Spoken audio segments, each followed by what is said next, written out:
flaws in the design of the mechanism. I think, as my colleague Esvancio said, there remains an alarming lack of clarity around what is at the heart of this mechanism. So I'd like to begin there and then talk a little bit about some of the implications of the flaws in the design of the mechanism for environmental integrity as well as the rights of Indigenous people. So going back to this acronym of REDD, let's just be clear what we're talking about. Reducing emissions from deforestation and degradation. Now, while this is being sold as a mechanism to protect forests, what is said very clearly in the name of the mechanism is that this is designed to reduce the rate at which countries continue to deforest. So that has important implications for how we understand and consider the rights of Indigenous peoples, as well as how we understand protecting the climate. If you are not addressing the fundamental trend of deforestation, you can reduce emissions till you're blue in the face. What that's going to get you in the end is zero forests. And I'll get into this a little bit more, but that has important implications for who's going to receive the benefits. What we're talking about is forest destroyers doing things in a slightly less bad fashion. We're trying to back-end Indigenous people's rights into this mechanism, but let's be clear from the start that that's what we're talking about. It hasn't been designed with Indigenous people's rights at the heart of it, and talking about forest protection at the heart. We're talking about reducing the rate. Another thing that I'd like to quickly mention is that if you don't, while this is a payment, as many have said before, from northern countries to southern countries for actions taken within the forest sector in country, if you don't do anything to address the demand outside of the country that exerts pressure in forest countries, you will do nothing to address that overall trend towards zero deforestation. I think it's important to take note of that as a point of entry. One of the key concerns around environmental integrity, to be sure, is this issue of baselines. If we're talking about carbon purely, and I think it's important to know that we're talking purely about carbon, ignoring the rest of, I think, the very fundamental social, cultural, and other political values that are held within forests. What that requires for this creation of a new asset class, being carbon, is some way to measure and verify the reduction in carbon from some baseline. Now, the reliability of predicting out deforestation rates is extremely problematic. It's very difficult to predict what's going to happen with commodity prices. It's very difficult to predict what will happen with infrastructure development, all of which have important implications for forest protection in country. So again, when we're talking about the national processes to develop a REDD policy as they move forward very, very quickly, it's important to know that establishing those reference scenarios is a very political act. And that needs to be taken into account as we understand how our advocacy and the policy design of the mechanism. Going back to the emphasis on reducing emissions, that has significant implications for the distribution of benefits within the country. As I said earlier, this is a mechanism that's designed to reduce the rate.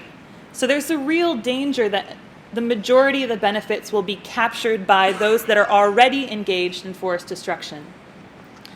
Moreover, I think that the absence of clear property rights in country means that it's going to be very difficult, I think, for those that do not have clear property rights to their forests to capture benefits. In the early part of the 2000s, 3/4 of the world's forests were owned by the state. That means that the benefits are largely going to be flowing through the state at the discretion of the state. Now, what does that mean for people within the country who have been denied their rights to land and resources for a long time? And one of the things that I'd like to just talk about is there's been, those of us that have been following the discussion, there's been a great deal of emphasis on the UN Declaration on the Rights of Indigenous Peoples. And this emphasis on clear protections for rights. And that's been a struggle in and of itself. And I would just like to say that I think that that is only just the tip of the iceberg. Recognizing rights is only one piece of a larger tenure reform process that's been ongoing. I think there's been a clear trajectory towards devolving land rights to local communities. And if REDD stands in the way of that, we're going to be regressing hugely, I think, in our ability to adequately safeguard forests, which have been protected by Indigenous peoples and local communities who retain rights to their forests. There's a larger social transformation that needs to continue and scale up around judicial reforms, political rights, voice, participation. If we don't get that right, and if we don't broaden the scope from just a clear recognition of rights, but the whole ongoing process in country, REDD will significantly undermine the struggles that are ongoing in a lot of tropical forest countries. So when we're considering the political dynamics around recognizing rights in these agreements, let's be clear that that is absolutely a base level protection. That's not even the whole big picture. I think that we need to be cognizant of that.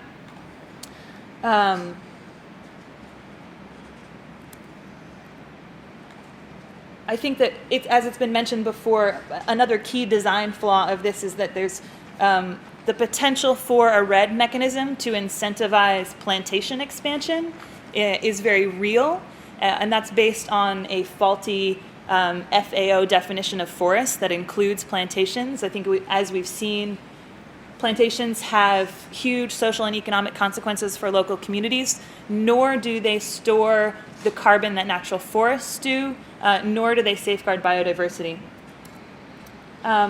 And one thing that I will just mention as we move down this path of REDD policy and the potential implications of a carbon market funded process. Our nation, like many others, is facing an historic financial crisis that can really provide us with a cautionary tale about the development of a cap and trade scheme.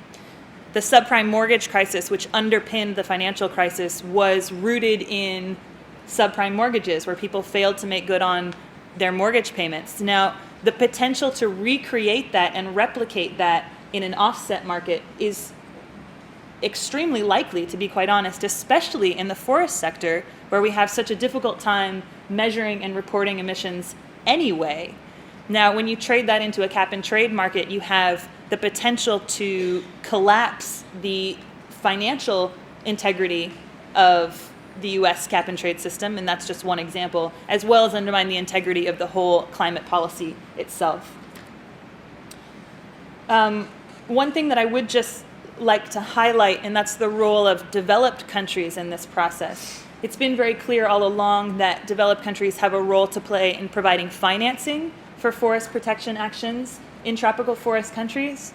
But unless developed countries begin to take a much closer, much more aggressive position on reducing the demand for forest products and agricultural products that are driving deforestation, we're going to have a very difficult time deviating from that overall deforestation trend.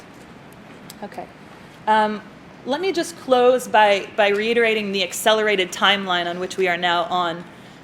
The draft negotiating text under the United Nations Framework Convention just came out, I think, early this morning. So we all look forward to late night reading this evening. Trying to get some kind of a deal in Copenhagen this year.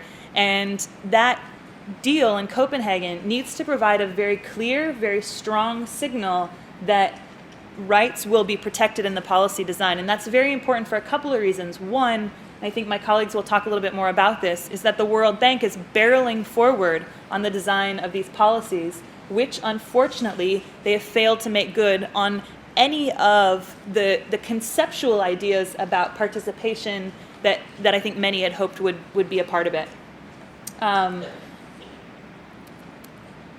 So I will just close there. Thank you.